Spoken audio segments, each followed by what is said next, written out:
भाभी के साथ जन्नत की सैर। दोस्तों, आज हम लेकर आए हैं एक और नई कहानी। यह बहुत ही मजेदार और रसभरी कहानी है। कहानी को पूरा सुनने के लिए अभी वीडियो को लाइक करें, चैनल को सब्सक्राइब करें और नोटिफिकेशन बेल ना भूलें। दोस्तों, मेरा नाम रोहन है और मैं मध्य प्रदेश के इंदौर से हूँ।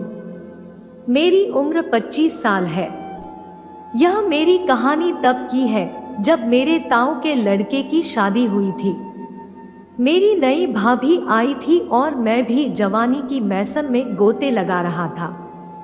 देखते ही देखते भाभी की के ख्याल मेरे मन में आने लगे। उनका बाथरूम मेरे कमरे के सामने ही था। जब भी वह उसमें जाती तो मैं उसको चुपके से देखा करता था। भाभी के गुब्बारे का आकार 36 के लगभग था।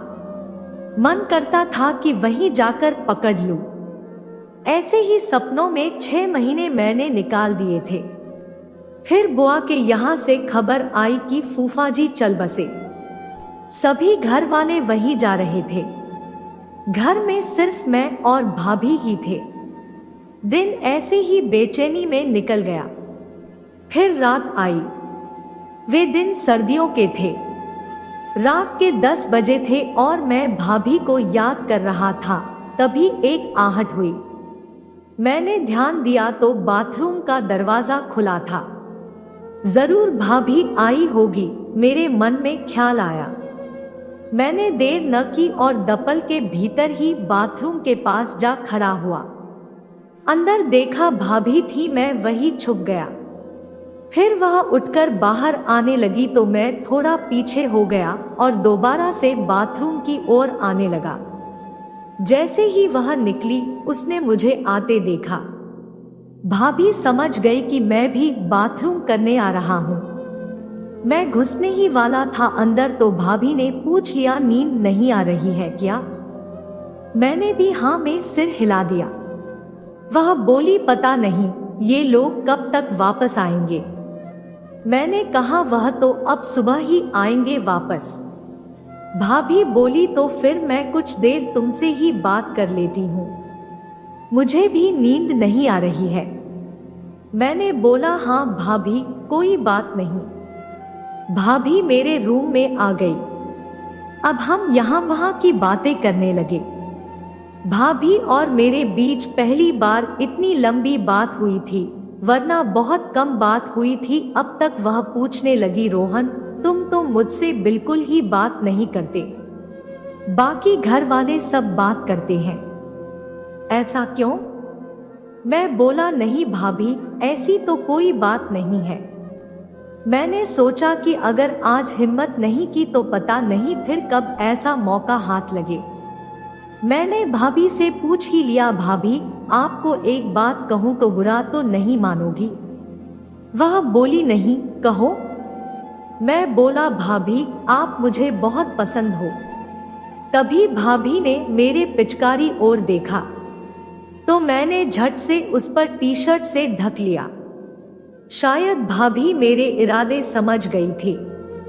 वह उठकर जाने लगी।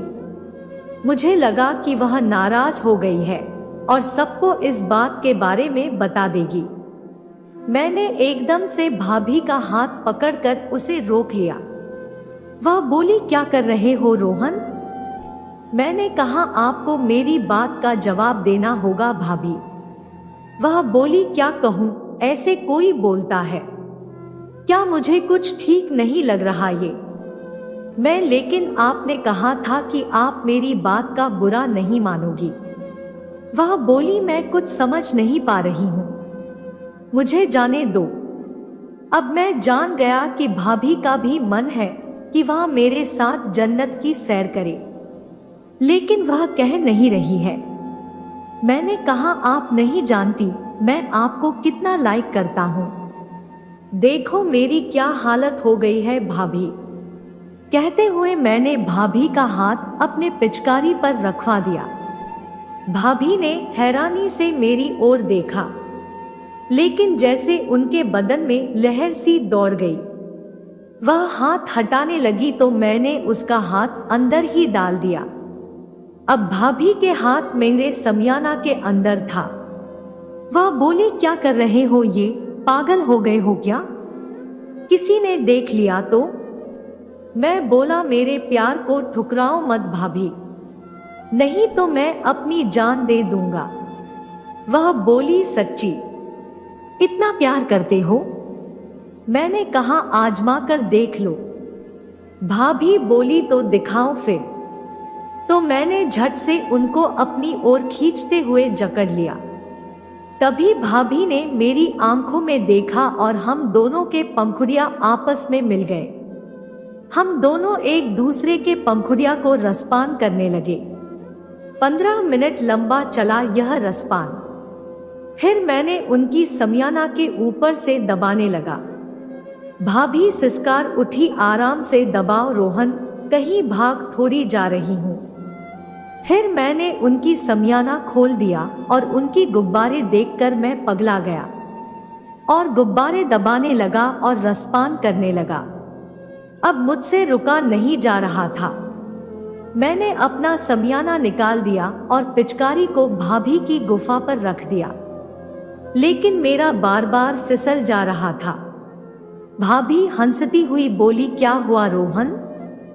मैंने कहा, कुछ नहीं भाभी, पहली बार कर रहा हूँ, पता नहीं है कि कैसे करते हैं।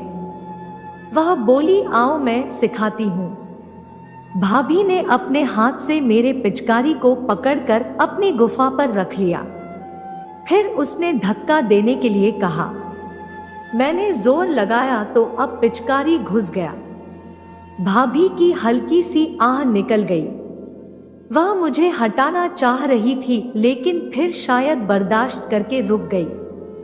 अब मैं भाभी के गुफा में धीरे धीरे धकेलने की कोशिश करने लगा। हल्का सा अंदर बाहर चल रहा था, फिर और गहराई में जाने लगा। अब भाभी को मजा आने लगा। उसके सिसकारियां निकलने लगी। मुझे भी बड़ा मजा आ रहा था। मैं तेजी से उनकी करने लगा तो भाभी को दिक्कत होने लगा। उसका मूड अचानक खराब हो गया। फिर वह उठकर बाथरूम में चली गई और 2 मिनट बाद मुझे बुलाया अंदर। मैं अंदर गया तो वह समझाने लगी कि ऐसे नहीं करते हैं, अगर सवारी करना है तो बहुत आराम आराम से करते हैं, एकदम मजा ले लेकर। भाभी पूरी प्राकृतिक दृश्य में थी। फिर वह बोली, चल दोबारा से शुरू करते हैं। भाभी ने मुझे पकड़ा और रसपान करने लगी। दोस्तों, मुझे इतना मजा आ रहा था कि मैं आपको बता नहीं सकता हूँ। आज भी जब मुझे वह सीन याद आता है तो मैं दावे के साथ कह सकता हूँ कि भाभी के जैसा पिचकारी का रसपान कोई नहीं कर सकता है। जब भाभी को लगा कि मैं अब मुरझा जाऊंगा तो उसने पिचकारी को रसपान करना बंद कर दिया। फिर मैंने जोर से गुब्बारे को निचोड़ते हुए रसपान शुरू कर दिया। फिर उसने अपनी को फैला ली और घुटनों के बल बैठाकर मेरे मुंह पर रगड़ने लगी। फिर उसने एक मेरे कंधे पर रखते हुए गर्दन पर लपेट ली और गुफा को धकेलने लगी। ऐसा लग रहा था कि भाभी अपनी गुफा मुझे खिला रही हो। मुझे भी गजब का मजा आ रहा था। वह लगातार सिसकारियां ले रही थी और अचानक से उसकी गुफा ने रस छोड़ दिया। मैंने गुफा का रस पंखुड़ियों से खूब रसपान किया। फिर वह बोली, चल अब डाल दे। भाभी मेरे सामने बन गई।